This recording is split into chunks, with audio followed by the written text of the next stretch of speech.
let's get at it. As I said, we have a special guest here today. Andrew Flachner is co-founder and president of RealScout, a startup which empowers thousands of New York City brokers with a branded home search portal and access to real-time consumer demand data. Andrew was consistently featured as one of the most influential real estate leaders and was recently honored as Forbes 30 Under 30.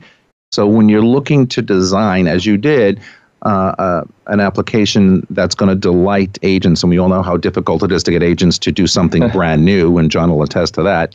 But yes. So how do what do you put into that in the thought process to make it sexy, sleek, easy to maneuver through and to accomplish your goals at the end? Sure. So ultimately, you have to compete with the experience consumers have come to expect on the portals. And when we founded the company, my co-founder and I sat down with home buyers for over 100 hours of interviews.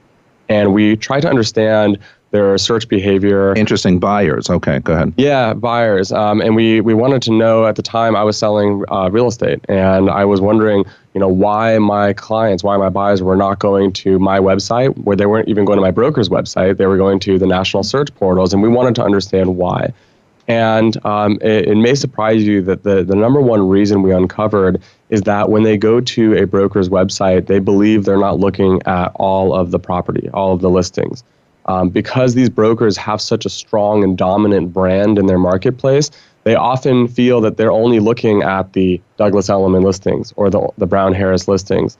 And while we all know that's not necessarily the case, these consumers believe that. And so we realized that a neutral, independent, third-party brand is important. It's why companies like StreetEasy or Zillow have become successful, is because they don't have big brands as brokerages. I wanted to ask you about that. So when you say that sometimes buyers think that they're being limited to just one brokerage's listings, hence the creation of StreetEasy many years ago, and why that has become almost the platform of choice. When Zillow out in the outside of the urban centers or outside of New York City.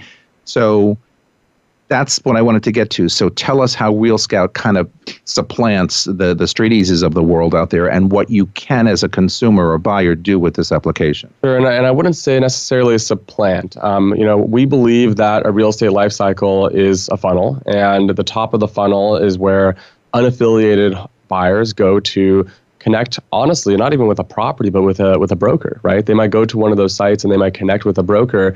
RealScout takes it from there, and we are integrated partners with Zillow and with Trulia and StreetEasy. And when a lead comes through one of those sites, then we will take it from there. And the RealScout experience is really about supporting the workflow between a broker and their client. So there's no distractions from ads for other brokers, et cetera. But we really want to focus on that workflow, whether it's scheduling showings or whether it's fostering the communication between a broker and their buyer.